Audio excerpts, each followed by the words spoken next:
Somewhere in a small town in Eastern Europe in the 1520s, raiders come at dawn.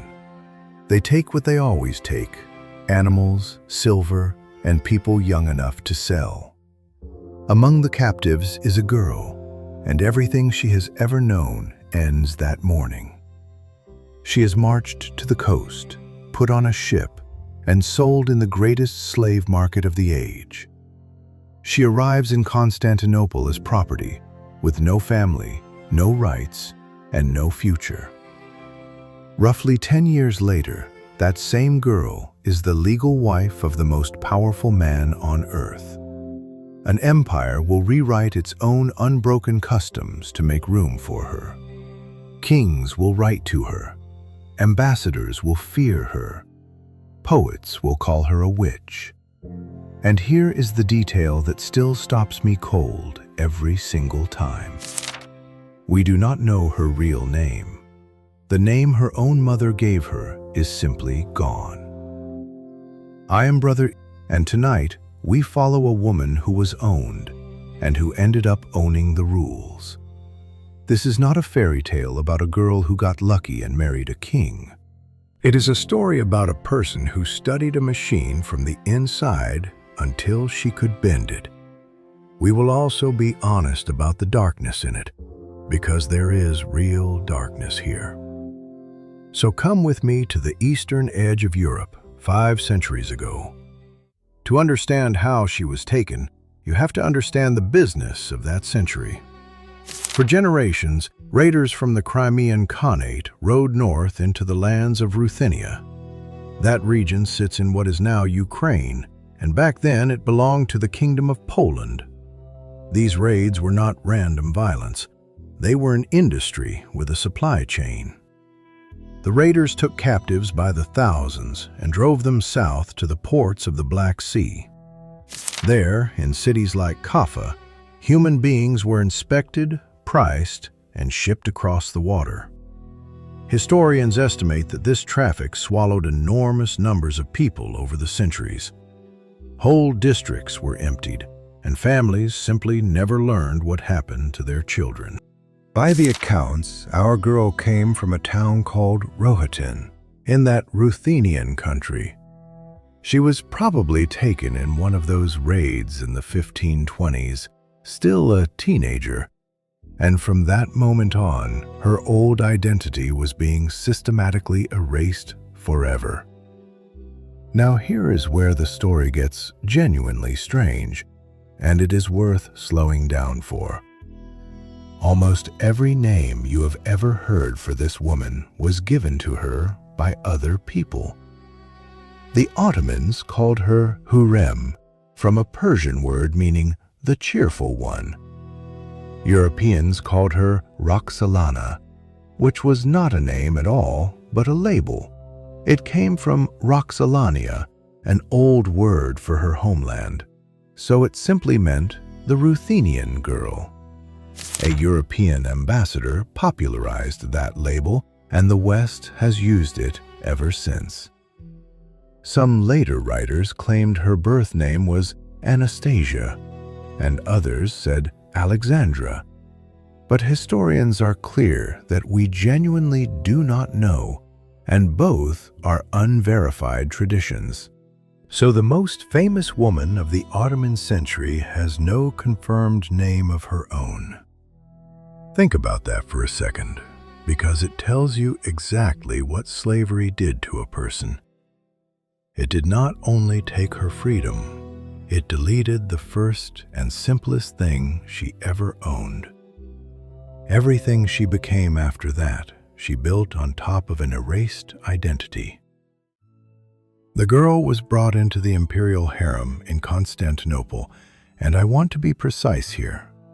Forget the lazy fantasy that word conjures, because the reality was far more interesting.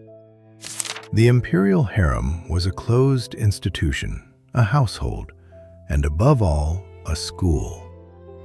Enslaved girls were taught languages, music, etiquette, and the delicate politics of the palace. It was rigid, hierarchical, and brutally competitive, and almost nobody rose out of it. Girls were watched, ranked, and trained, and every small favor had to be earned. The odds against any single one of them ever mattering were almost impossibly long. Most women in that system remained servants and vanished from the record entirely. We know almost nothing about the thousands of them because nobody bothered to write it down. The prize at the top was the attention of one man, the Sultan himself. And the Sultan in this story was Suleiman, the man Europe would call the Magnificent. He ruled an empire stretching across 3 continents, and his armies terrified half of Europe. He was also a poet, and by every account, a man capable of deep and stubborn devotion. When he noticed the cheerful girl from Ruthenia, the Ottoman world began to tilt. Because what happened next was not romance as usual. It was a series of broken rules. The Ottoman court ran on unwritten customs that had held for generations. One of the strictest was simple: one mother, one son, and then the relationship ends. A concubine who bore the Sultan a boy was expected to stop sharing his bed forever. Her whole life would then be dedicated to that one son and to guarding his future. When the boy grew up, she went with him to a distant province and left the capital. The logic was cold but deliberate. It stopped any one woman from concentrating power. Hurrem simply did not follow that rule, and nobody could make her. She bore Suleiman child after child, sons and a daughter, and she stayed exactly where she was. She did not leave for a province, and she did not fade into the background. Instead, she moved closer to the center of power than any consort before her. And that was only the first custom she broke, because the second one shook the whole empire. For roughly 2 centuries, Ottoman sultans had not bothered to legally marry at all. They had sons by enslaved concubines, and that was simply how the dynasty reproduced itself. Marriage brought in-laws, obligations, and political complications the sultans did not want. So the throne had drifted away from marriage entirely, and everyone accepted it. Marriage to a sultan had become a thing of the distant past, almost a forgotten idea. Then, around the year 1533, Suleiman did something that nobody expected at all. He freed her, and that single decision quietly tore up generations of palace habit. Under Islamic law, a sultan could not simply marry a woman he legally owned. So before there could be a wedding, the chains had to legally fall away. Then he married her, publicly and legally, and made a former slave his wife. Try to feel how enormous that was inside the logic of that court. By the accounts, the court and the ordinary people alike were astonished and displeased. This was not how it was done, and custom in that world carried the force of law.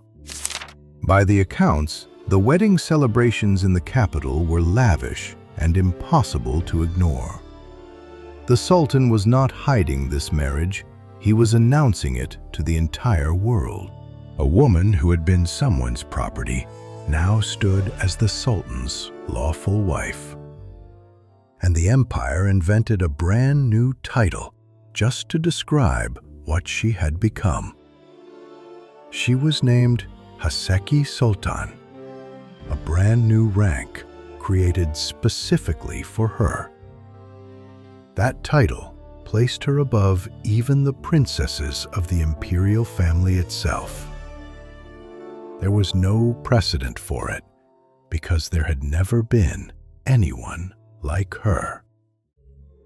So how does a woman with no name, no family, and no army actually use that position? The answer is that she used the two things nobody could take from her: words and patience. Two of her letters to the King of Poland have survived to the present day. Think about the enormous distance that single fact travels in one short sentence. A girl stolen from Polish territory was now writing as a queen to the King of Poland. She also corresponded with the sister of the Shah of Iran, the empire's great rival. These were not private notes. This was a woman conducting foreign relations. When Suleiman was away on campaign, which was often, she was his eyes in the capital. She wrote to him about the city, the court, and the mood of the palace. Historians point to this correspondence as real evidence of her political weight. She was not decorating a throne room. She was working inside the machinery of an empire, and she was doing it in a court where one wrong word could still end a life. And she did something else that lasted far longer than any letter or any intrigue. She became the first woman to endow a great mosque complex in the city of Constantinople. She commissioned Sinan, the finest architect the Ottoman world ever produced, to build it. What he built for her was not just a mosque. It was a whole machine for helping people. The complex included a school, a public kitchen, and later a hospital as well. Then she reached far beyond the capital, all the way to Jerusalem. In the year 1552, she founded a public soup kitchen in that city. By the accounts, it fed at least 500 people twice every single day, and she funded it herself through an endowment built on land, shops, bathhouses, and mills. That kind of endowment was a legal instrument, and it made her charity permanent. She was not handing out coins.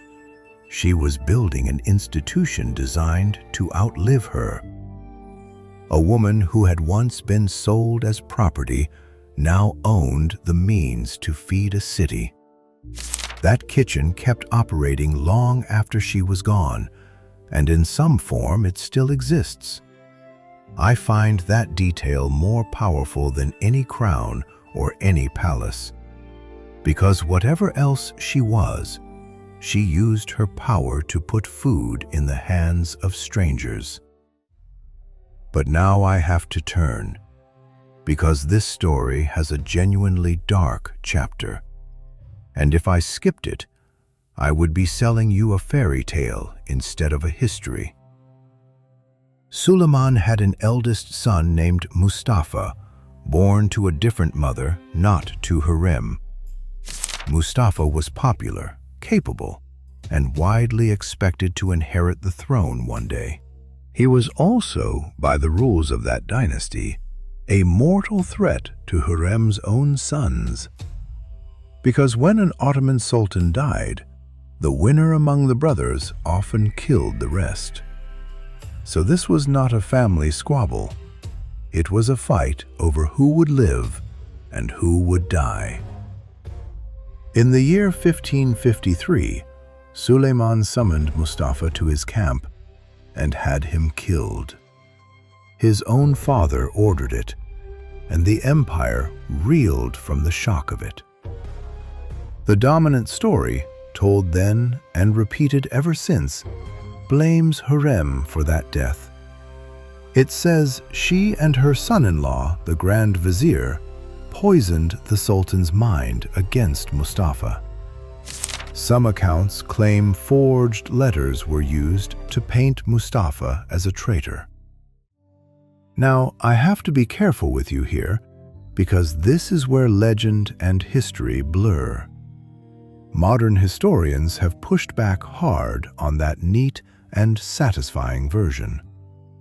The evidence for her direct hand in it is thinner than the confident storytelling suggests. There are also Ottoman records suggesting Mustafa made his own unauthorized approaches to Persia. If that is true, it alone could explain a suspicious father's terrible decision. The honest position is that we do not know how much of it was her doing. What we do know is that the blame stuck to her, and it stuck for centuries. Poets mourned Mustafa openly, and the anger over his death echoed for generations. In the end, one of her own sons did inherit the throne, exactly as her enemies had feared. And it is worth asking why the blame landed so completely on the foreign wife. To European observers, she was a perfect villain, and they wrote her that way. Ambassadors described her as a sorceress who had bewitched a great sultan. That story traveled across Europe and hardened into a legend of the scheming Eastern seductress. It is a very old habit, when a woman holds power, call it witchcraft rather than skill. I am not telling you she was innocent, because I honestly do not know that. I am telling you that the woman we inherited is part history and part hostile propaganda. Hurrem died in the year 1558, still at the center of the empire. Sultan outlived her by several years, and he never once took another wife. She was buried in her own domed tomb, standing beside the tomb of the Sultan himself. Walk to the great mosque he built in Istanbul, and you will find her resting there still. A girl who was captured, sold, and stripped of her name, lies in an emperor's ground. So what do we carry away from this strange and uncomfortable life? The first thing is that she never escaped the system that took her. She mastered it. She did not tear down the palace or free anyone else, and we should not pretend she did. She learned its rules better than the people who inherited them, and then she rewrote them. The women who came after her ruled openly in what became known as the Age of Women. That whole era begins with a nameless captive who refused to disappear on schedule. The second thing is about names, and it has stayed with me all week. The world took her birth name and never gave it back, and history simply lost it. We call her by a nickname meaning cheerful, and by a label meaning the girl from Ruthenia. But the buildings are still standing, and in Jerusalem, the poor were still being fed. She could not keep her name, so she carved her existence into stone and bread instead. And maybe that is the thought worth taking from this whole story today. Power does not always look like an army. Sometimes it looks like patience and a pen. The most dangerous person in any room is often the one everybody has already dismissed.